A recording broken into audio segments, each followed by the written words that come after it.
Hello everybody. Literally 24 hours after the my announcement of my road to 100,000 subscribers, which really shows my commitment. And I'm being quiet right now because it's very late and I'm kind of tired because I stayed up all night making this guy. Right, I made the purple guy, man behind the slaughter, Matthew Lillard 2.0. You know.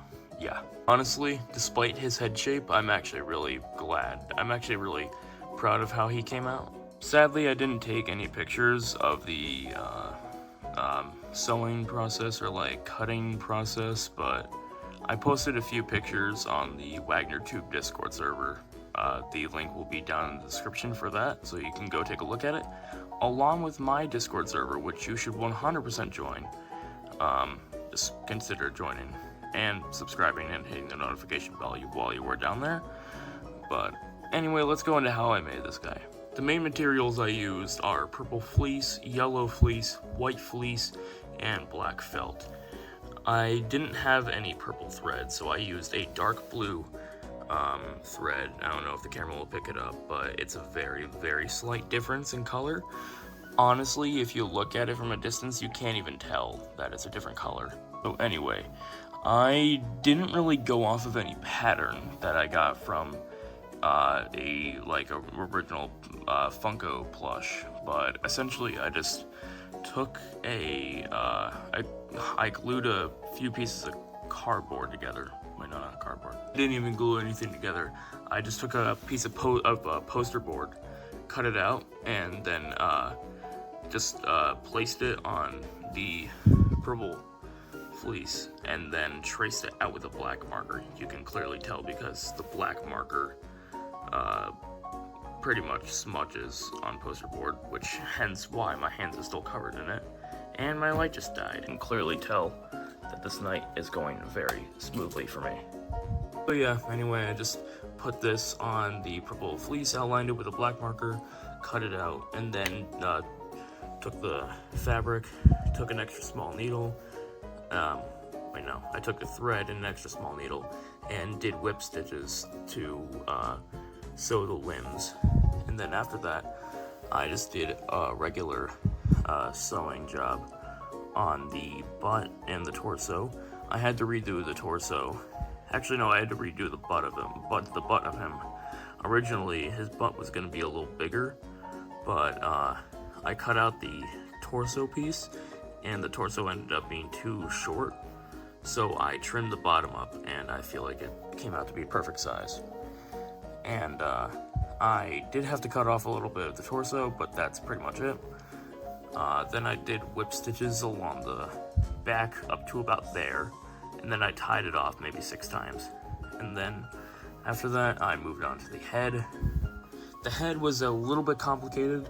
I didn't know what type of thing to do.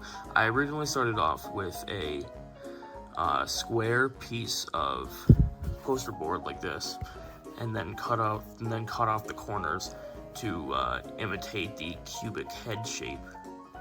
But it didn't work out, so what I did instead was I cut out 2 pieces of purple fleece, and then basically just rectangles, and then I sewed off the corners, and it came out to be like this. You can tell that I sewed off the corners because there's like the thread markings in each corner.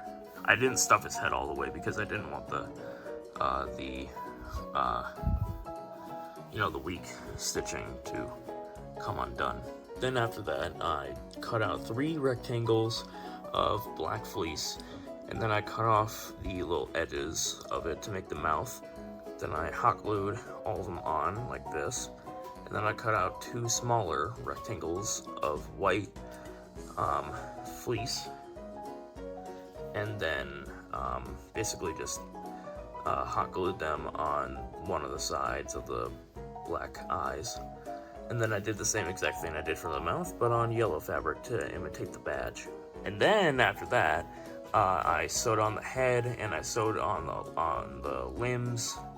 The limbs I actually sewed on along with the head and the butt. So, like, I didn't end up, like, attaching them, like, hot gluing them or anything, because these are 100% movable. You can move these in every direction, except, like, you know, forward and backward and, like, to the side, because then the sewing job will come undone. I'd say the hardest part about doing this would probably be attaching the head. You can tell I started struggling when attaching the head because the stitching got very sloppy, and you know, like, I got the arms in the perfect spot, but the head was like not staying still, and the stitching was just coming undone like every single time. So I ended up redoing it again, and it came out even better than the first time I did it. I don't have an original picture once again, but, you know, that's how I made this guy. The reason why I made this guy is because he will be appearing in my FNaF Plush series. He actually will be appearing in a few episodes, which is why I had to make this guy, because, you know, I wanted to make him before I even filmed the episode, because I'd rather have him done long before it, so that way I'm not rushing to get him done in order to release the video on time.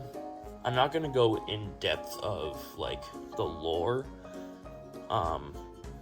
like, why he's going to be in the series, but, like, let's just say that he and Springtrap want to be in separate bodies, and this happens, and, you know, they both get their separate bodies, and, you know, William gets to roam as his own entity.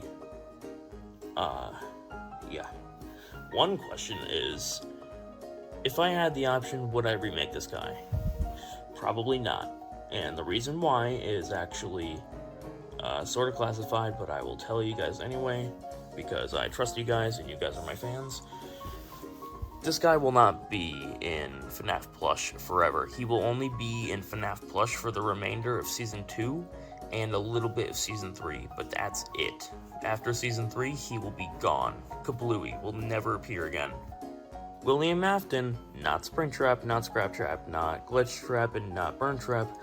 William Afton, as like a humanoid character, will appear in a possible prequel series to this series, but you know, that'll happen in the future, but for now, this guy is the William Afton that will be appearing in my FNaF Plush Season 2. Thank you guys so much for watching. Comment, like, and subscribe. I will see you guys in the future with more videos.